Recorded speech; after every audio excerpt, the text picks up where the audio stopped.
Hello everyone, welcome to Tejas career academy. Guys, आज हम यहाँ पे आप सबके लिए एक इंपॉर्टेंट इन्फॉर्मेशन लेके आए हैं और वो इन्फॉर्मेशन क्या है, आप लोगों को यहाँ पर दिख गया होगा थंबनेल में। फैमिली कोर्ट दुर्ग सीजी यानी छत्तीसगढ़ के लिए फैमिली कोर्ट का कुटुंब न्यायालय की यहाँ पे भर्ती जारी की गई है, विज्ञापन जारी किया गया है, रिक्रूटमेंट आया है। क्या है? असिस्टेंट और स्टेनो का यहाँ पर है। अब यहाँ पे आगे देखेंगे, हम पूरे विस्तार से समझेंगे चीज़ों को कि क्या क्राइटेरिया रखा गया, एलिजिबिलिटी क्या है, एज क्या है, साथ ही साथ एजुकेशनल क्वालिफिकेशन क्या किया गया है, क्या मांगा गया है और इसमें फी कितना लग रहा है, हमें सैलरी कितनी मिलेगी। तो चलिए जानेंगे एक एक कर करके हर एक चीज़ों को। लेकिन उससे पहले मैं बताना चाहूँगा कि अगर आपने अभी तक चैनल को सब्सक्राइब नहीं किया है तो फटाफट चैनल को सब्सक्राइब कीजिए। वीडियो जैसे ही आप तक अवेलेबल होता है तो उसे शेयर करना ना भूलें। तो चलिए शुरुआत करते हैं। आज इस फैमिली कोर्ट दुर्ग में क्या मांगा गया है, क्या रिक्रूटमेंट है। ओके, तो यहां अगर आप देखेंगे तो यहां पे आपको मिलेगा, इसका ऑफिशियल नोटिफिकेशन मैं आपको दिखाने वाला हूं। यहां पे देख सकते हैं आप, जस्ट 1 मिनट, यहां पे आप देख सकते हैं किस तरीके से आपको,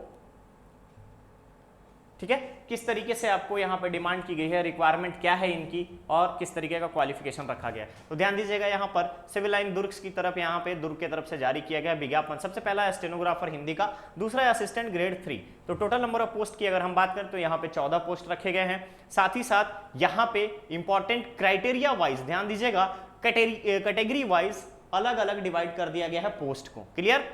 अब आगे बढ़ते हैं कि पात्रता क्या है और शर्त क्या है। तो पहली चीज है स्टेनोग्राफर हिंदी के लिए, तो ध्यान देंगे यहां पर 2007-17 के अंतर्गत वेतन जो मैट्रिक्स लेवल होगा वो पे मैट्रिक्स होगा 28,700 से लेकर के 91,300 तक का स्टेनो का। नेक्स्ट आता है एजुकेशनल क्वालिफिकेशन। तो ध्यान देंगे किसी भी मान्यता प्राप्त विश्वविद्यालय से अनारक्षित वर्ग के लिए न्यूनतम 45%, आरक्षित वर्ग के लिए न्यूनतम 40% के साथ स्नातक होना जरूरी है।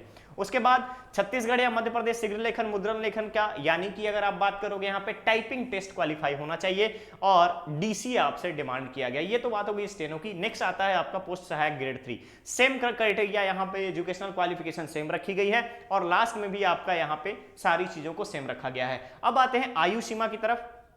तो ध्यान दीजिएगा यहाँ पे आयु सीमा अलग अलग तरीके से मेंशन कर दी गई है। ध्यान रखेंगे मिनिमम क्राइटेरिया जो है एज का वो 18 साल है अनारक्षित वर्ग में और 30 साल मैक्सिमम रखा गया है अनारक्षित में। आरक्षित वर्ग में गवर्नमेंट के नॉर्म्स के हिसाब से यहाँ पे कुछ छूट प्रोवाइड किया जाएगा और वो छूट के साथ 45 वर्ष से ज्यादा आयु नहीं होना चाहिए। ठीक है, अन्य शर्तों पे ध्यान देंगे। पहले वर्ष में अगर मान लीजिए आपका पोस्टिंग हो जाता है, आपकी जॉब लग जाती है, आप क्वालिफाई कर जाते हैं, मेरिट लिस्ट में आ जाते हैं, तो फर्स्ट ईयर में आपको 70% मिलेगा उस वेतन पे मैट्रिक्स का, सेकंड ईयर में आपको 80% और थर्ड ईयर में आपका 90%। उसके बाद आपको जैसे ही आप परिवीक्षा की अवधि यानी कॉन्ट्रैक्ट आप कंप्लीट करते हैं, प्रोबेशन पीरियड आप कंप्लीट करते हैं, तो प्रोबेशन पीरियड के बाद जो आपका पे मैट्रिक्स दिया गया है उसके आधार पर यहां पर आपको वेतन प्रोवाइड किया जाएगा। चलिए अब यहां पे आता है कि कब से कब तक का इंपॉर्टेंट टाइमलाइन है। तो ध्यान देंगे यहाँ पे 17 जून से इसकी एप्लीकेशन चल रही है और अभी आपको 15 जुलाई तक यहाँ पे आप अप्लाई कर सकते हैं। अप्लाई करने के बाद आप इस फॉर्म को भेजना होगा डाक या ईमेल के माध्यम से। ठीक है, अब चयन प्रक्रिया किस तरीके से होगी। तो प्रथम चरण की अगर हम बात करें, फर्स्ट स्टेज की बात करें, तो यहां पे सामान्य ज्ञान, कंप्यूटर, इंटरनेट, छत्तीसगढ़ समसामयिकी, इसके टोटल आपके एमसीक्यू 50 क्वेश्चन होंगे 100 मार्क्स के। 1 घंटे का लिखित परीक्षा होगा और 2 अंक हर एक क्वेश्चन के लिए निर्धारित किए जाएंगे। क्लियर? इसके बाद सेकंड में होगा आपका स्किल टेस्ट। स्किल टेस्ट के बेसिस पर मेरिट लिस्ट तैयार की जाएगी। सेम आपका सहायक ग्रेड के लिए भी रखा गया है। ऐसे ही जब आप निकाल लेंगे, आप हर एक लेवल को क्वालिफाई कर जाते हैं, तो क्वालिफाई करने के बाद आपको यहां पर परिवीक्षा दी जाएगी। ठीक है, तो ध्यान रखिएगा यहां पे परिवीक्षा दी जाएगी। उसके बाद कहां से आपको अप्लाई करना है, तो ध्यान देंगे districts.ecourse.gov.in पे दुर्ग से आप यहां पे फॉर्म डाउनलोड कर सकते हैं। फॉर्म डाउनलोड करके अप्लाई कर सकते हैं। आवेदन पत्र का प्रारूप देख लीजिए, इस तरीके का रहेगा। आप जैसे ही डाउनलोड करेंगे तो डाउनलोड करके भरेंगे, पूरे अच्छे से ध्यान से आप यहां पे भरेंगे फॉर्म को। फॉर्म भरने के बाद आपको यहां पे ईमेल करना है, यानी कि आपका रजिस्टर मेल जो रहेगा, रजिस्टर मेल करना है। आप डायरेक्ट जाकर के पोस्ट ऑफिस से यहाँ पे भेजना होगा फॉर्म को।